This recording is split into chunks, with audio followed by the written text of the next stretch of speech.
하나님의 크신 사랑과 은총이 여러분의 삶에 함께 하시기를 빕니다. 오늘은 탐내지 말라라는 제목으로 함께 하나님의 말씀을 나누겠습니다. 오늘은 십계명의 마지막 명령인 이웃의 소유를 탐내지 말라는 계명에 대해서 알아보겠습니다. 성경은 내 것이 아닌 것에 대해서 탐내지 말라, 욕심부리지 말라, 욕망하지 말라고 말씀합니다. 그런데 세상에 욕심과 욕망이 없는 사람이 어디 있겠습니까? 도대체 이 명령이 가능한 것인지 의문이 들기도 합니다. 나에게 없는 것을 바라고 소유하고 싶고 심지어는 빼앗아서라도 내 것으로 만들고 싶은 것이 인간의 본성일지도 모르는데, 그럼에도 하나님은 우리에게 욕심내지 말라고, 남의 것을 탐내지 말라고 명령하십니다. 이제부터 우리가 왜 남의 것을 탐내지 말아야 하는지, 그리고 어떻게 하면 탐심을 극복할 수 있는지 알아보겠습니다. 히브리어로 탐내다라는 단어는 하마드입니다. 뜻은 어떤 물건을 원하다, 열망하다, 탐내다라는 뜻을 가지고 있습니다. 이 단어의 뜻을 보면 탐내지 말라는 것은 단지 심리적이고 정신적인 것, 마음의 욕심만을 문제 삼는 것 같습니다. 하지만 하마드, 즉 탐내다라는 단어의 뜻은 실제적인 행위와 깊은 관련이 있습니다. 구약 성서에서 죄는 단지 마음속에 있는 것만을 가리키지 않습니다. 마음속에 있는 악이 행동으로 나타날 때 그것이 죄가 되는 것입니다. 탐심이라는 마음속의 죄가 문제가 되는 것은 그 탐심이 때가 되면 반드시 악한 행위로 연결되기 때문입니다. 잠시 십계명에서 이웃의 아내와 이웃의 소유를 탐내지 말라고 명령한 배경에 대해서 알아보겠습니다. 하나님께서 갑자기 뜬금없이 이웃의 소유를 탐내지 말라고 명령한 것이 아닙니다. 당시 고대 근동 세계에는 전쟁과 전투 그리고 분열이 끊이지 않았습니다. 그 결과 젊은 남성들은 전쟁에서 사망하는 경우가 많았고 자연스럽게 남편을 잃은 과부가 생겨나게 되었습니다. 또한 전쟁터에서 죽은 사람의 재산을 주변 사람이 탐내는 경우도 비일비재했습니다. 전쟁터에서 싸우다가 전사했는데 마땅히 그 사람의 재산을 상속받을 직계 가족이 없는 거예요. 그럴 경우에는 주변에서 이웃들이 그 재산을 탐내게 되는 것입니다. 따라서 과부나 사망한 사람의 재산은 결국 누군가의 차지가 되고 말았습니다. 우리가 기억해야 할 점 중에 하나는 당시 세계에서 여성은 남편의 재산 중에 일부였다는 점입니다. 아내는 남편의 소유물이었습니다.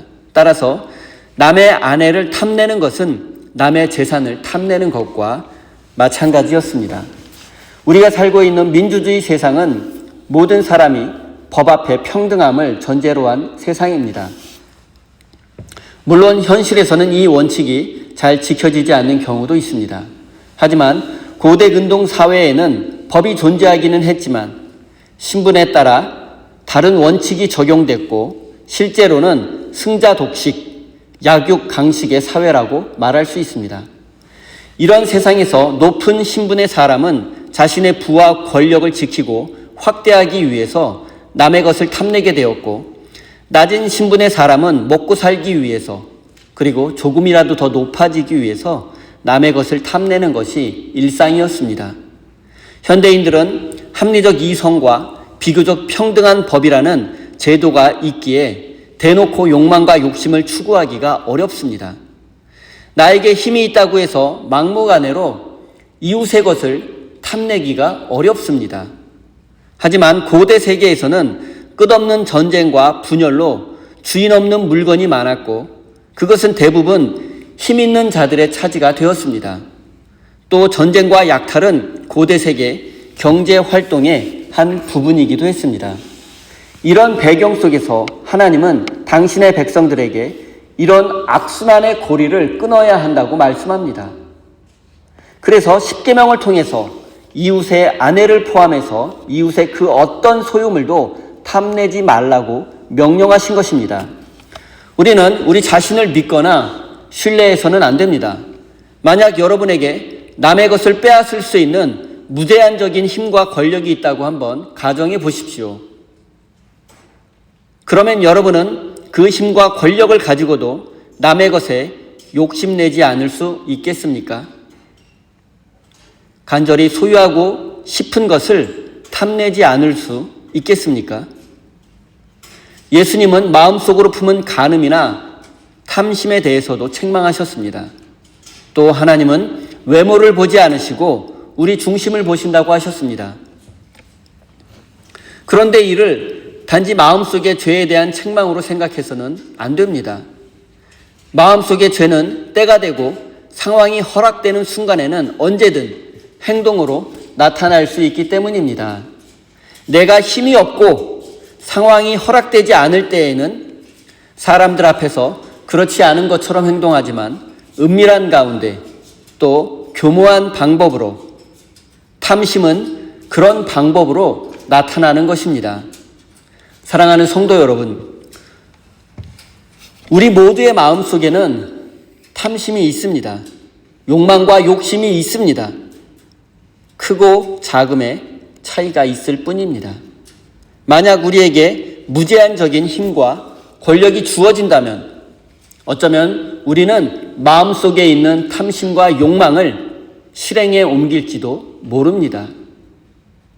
여러분의 약함을 인정하시고 있는 모습 그대로 하나님 앞에 날마다 엎드리는 믿음의 사람이 되시기를 바랍니다. 이제 탐내지 말라는 명령은 구체적으로 무엇을 탐내지 말라는 것인지, 우리가 탐내지 말아야 할 대상이 무엇인지 알아보겠습니다.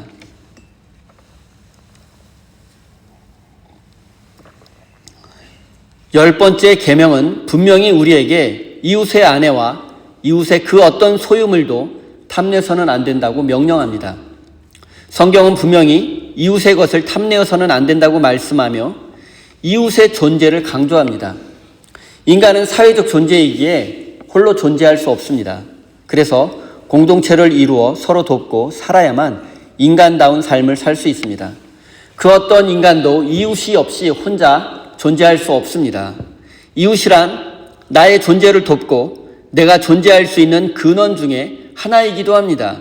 하지만 이웃은 소중하지만 때로는 우리의 경쟁자가 될 수도 있고 또 때로는 거추장스럽고 불편한 존재가 될 수도 있습니다. 이웃이 소중한 존재라는 사실을 부인할 수 없지만 이웃과 함께 있다 보면 경쟁심이 생기기도 하고 내가 그보다 우월한 사람이라는 사실을 인정받고 싶은 욕구도 있습니다. 이것은 인간의 동물적 본성입니다. 그리고 이런 본성은 인간 세상에서 경쟁심과 비교 의식으로 나타납니다. 그래서 이웃은 항상 빼앗기고 손해볼 위험에 노출되어 있습니다. 좋은 것을 보면 갖고 싶은 것이 인간의 마음이고 또 세상을 살다 보면 필요한 것이 너무 많고 탐나는 것도 너무 많습니다. 그러나 세상의 자원은 제한되어 있기 때문에 이웃의 것을 빼앗아서라도 소유하고 싶은 마음이 생깁니다. 그런데 인간이 서로의 것을 빼앗고 또 빼앗기다 보면 결국 인간 세상은 무너질 수밖에 없고 인간은 더 이상 공동체를 이루어 살 수 없게 됩니다. 이웃의 것을 탐내고 또 빼앗고 빼앗기다 보면 결국 우리가 사는 세상은 지옥이 되고 말 것입니다. 인간이 인간다울 수 있는 이유와 인간으로서 존엄성을 지키며 살 수 있는 이유는 인간이 공동체에 소속되어 있고 또 사회를 이루어 살기 때문입니다. 즉 이웃과 함께 살기 때문입니다. 쉽게 말씀드리면 인간이 인간다울 수 있는 이유는 바로 이웃이 존재하기 때문입니다. 사랑하는 성도 여러분, 하나님은 우리가 인간다움을 지키며 인간으로 존엄성을 지키며 살 수 있기를 바라십니다. 우리가 사는 세상이 지옥이 되기를 원하지 않으십니다. 그렇기 때문에 하나님은 우리에게 이웃의 것을 탐내지 말라고 명령하신 것입니다. 우리에게 필요한 것은 내 것과 이웃의 것을 구분할 줄 아는 지혜입니다. 내 것과 내 소유물이 존중받기 원한다면 이웃의 것을 존중할 줄도 알아야 합니다. 오직 나의 것만이 내 것입니다. 이웃의 것은 결코 내 것이 아닙니다.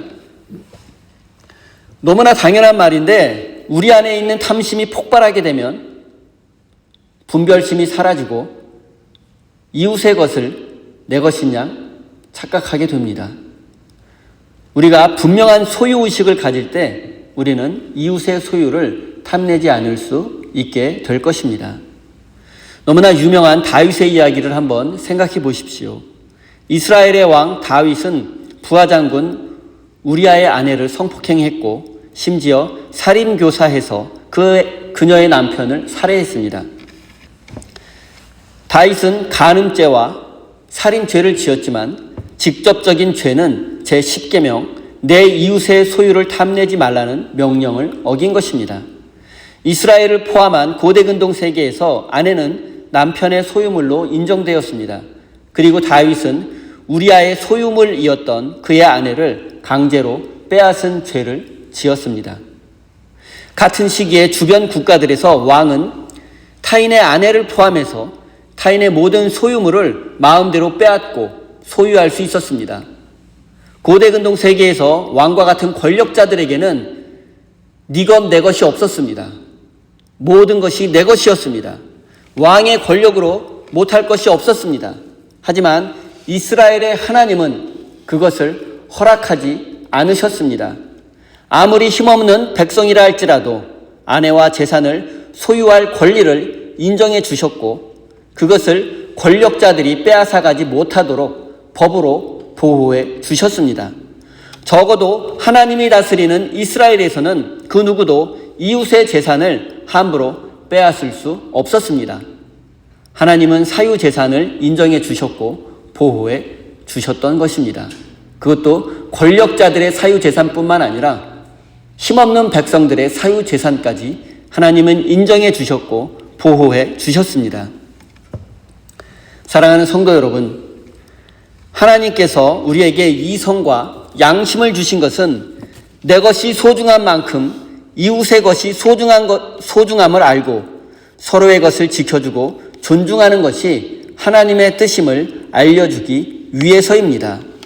내 것으로 만족하지 못하고 이웃의 것을 탐내게 되면 결국 우리가 사는 세상은 지옥으로 변하고 말 것이라는 사실을 잊지 마시기 바랍니다. 이제 우리가 어떻게 해야 이웃의 것을 탐내지 않을 수 있을지, 어떻게 해야 탐심을 극복할 수 있는지 생각해 보겠습니다.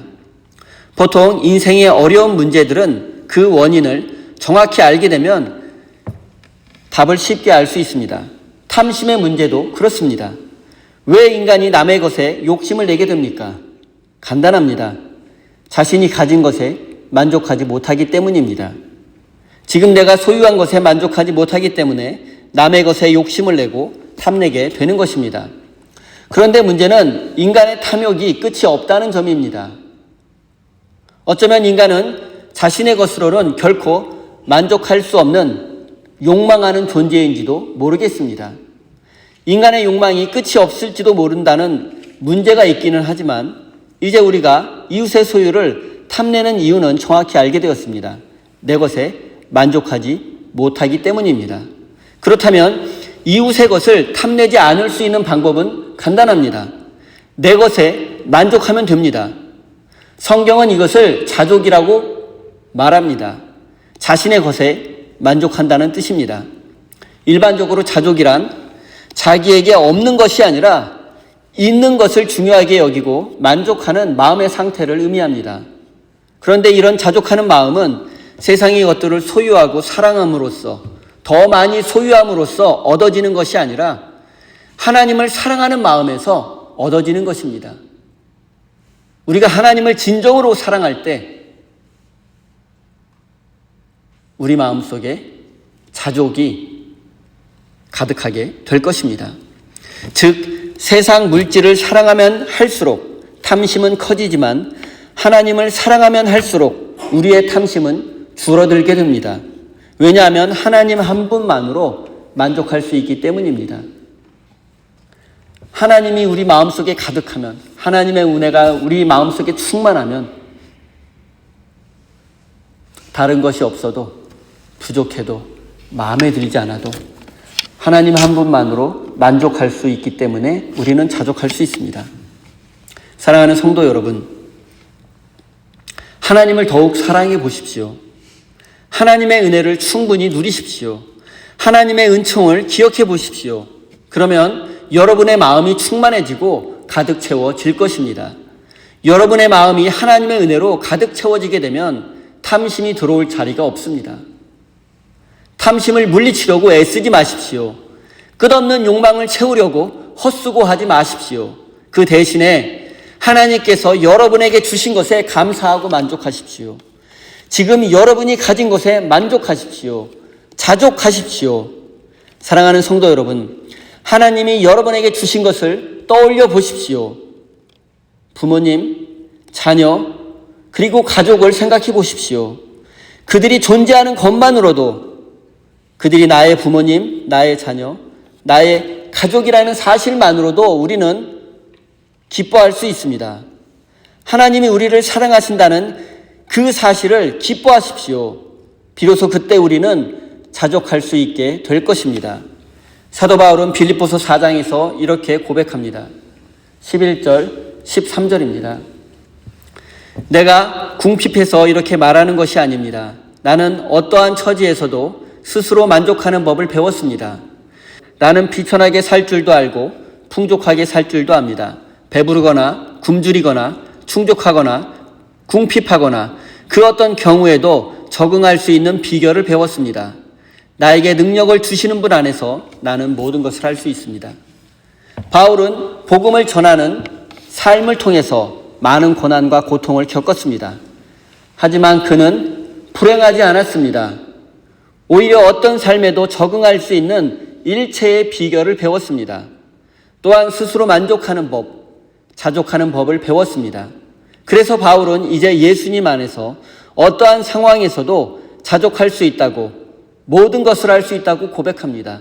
내게 능력 주시는 자 안에서 모든 것을 할 수 있다고, 내가 앞으로 복음을 전하는 그러한 삶을 살아갈 때 어떠한 고난과 고통이 다가올지라도 자족할 수 있다고,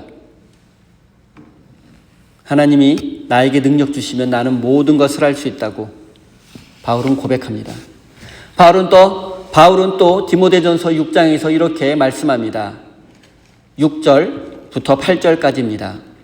자족할 줄 아는 사람에게는 경건은 큰 이득을 줍니다. 우리는 아무것도 세상에 가지고 오지 않았으므로 아무것도 가지고 떠날 수 없습니다.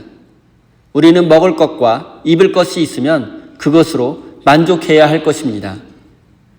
하나님이 나에게 주신 것만으로 만족할 수 있는 사람, 지금 내가 소유한 것에 자족할 수 있는 사람, 바로 그 사람이 경건한 사람이고 영적인 사람입니다.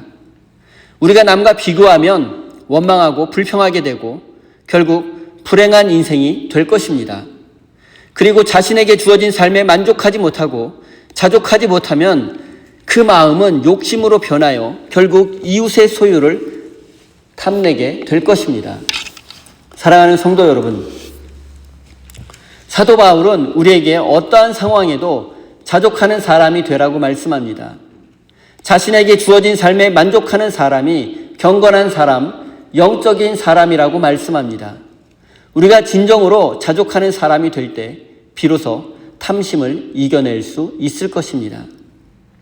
이제 우리가 구체적으로 무엇을 해야 탐심을 이겨낼 수 있는지 실천적인 방법을 살펴보겠습니다.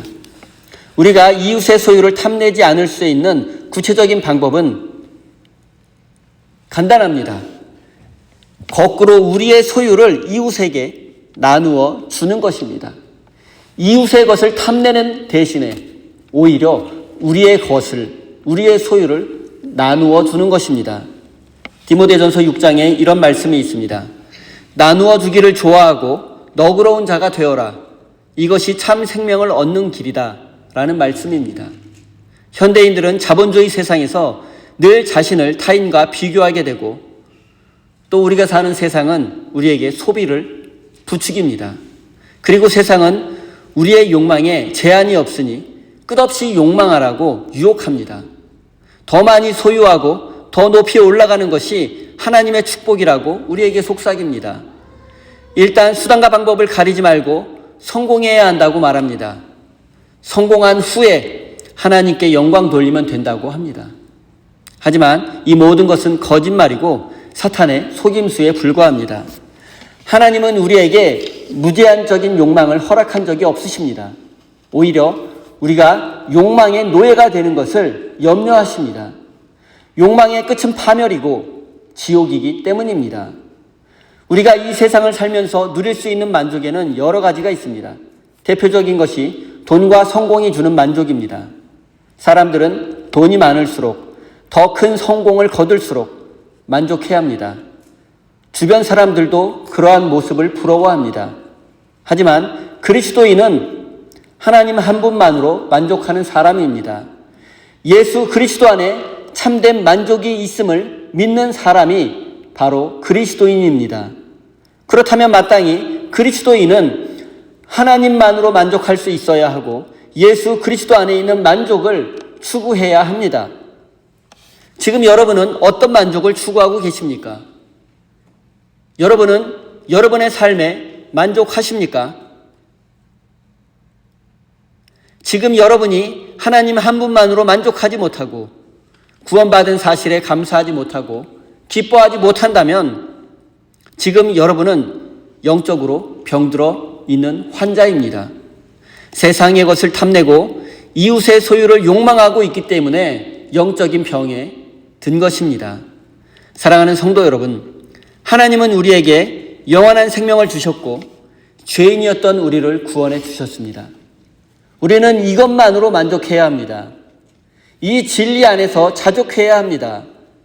지금 여러분이 소유하고 누리고 있는 모든 것은 하나님께서 주신 것이며 내 재산과 내 생명, 나의 모든 것의 주인은 내가 아니라 하나님이십니다. 사랑하는 성도 여러분, 하나님께서 여러분에게 맡기신 것을 이제 하나님께 바쳐보십시오. 하나님께서 맡기신 것을 이웃을 섬기는데 사용해 보십시오. 우리가 하나님께 드릴 때, 그리고 이웃과 함께 나눌 때 우리의 탐심과 우리의 욕망은 힘을 잃게 될 것입니다. 사랑하는 우리 새임교회 성도 여러분, 하나님은 우리에게 이웃의 소유를 탐내지 말라고 명령하십니다. 하나님이 주신 것에 만족하지 못하는 사람은 끝없는 욕망을 갈망하며 이웃의 것을 탐내며 그 끝은 지옥이 되고 말 것입니다. 사랑하는 우리 새임교회 성도 여러분, 하나님께서 우리에게 주신 영생의 기쁨을 누리십시오. 하나님께서 여러분에게 주신 사랑과 은혜에 만족하고 감사하는 인생이 되십시오. 그리고 하나님께서 여러분에게 주신 것을 아낌없이 나누고 베푸는 참된 믿음의 사람이 되시기를 우리 주님 예수님의 이름으로 간절히 축원드립니다. 기도하겠습니다. 하나님은 우리에게 이웃의 소유를 탐내지 말라고 말씀하시지만 우리는 욕망을 부추기는 세상에서 살고 있습니다.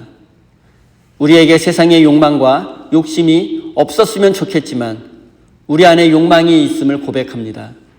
만약 우리에게 무제한적인 힘이 주어진다면 어쩌면 우리는 우리의 욕망을 실행에 옮길지도 모릅니다. 하나님, 우리가 욕망의 노예가 되지 않게 지켜주십시오. 세상과 나를 비교하며 가질 수 없는 것들을 바라고 소유해서는 안 되는 것을 탐내는 어리석은 자가 되지 않게 해주십시오. 하나님, 우리가 하나님께서 우리에게 주신 것만으로 만족하고 자족하는 인생이 되게 해주십시오. 하나님의 사랑과 은혜만으로 우리의 인생이 세상에서 가장 값진 인생임을 깨닫게 해주십시오. 어떤 상황과 형편 중에도 하나님 한 분만으로 만족하고 자족하는 경건한 사람, 영적인 사람이 될 수 있도록 인도해 주십시오. 하나님께서 우리에게 주신 것과 맡기신 것을 아낌없이 하나님께 드리고 이웃과 나누는 참된 믿음의 사람이 되게 해 주십시오.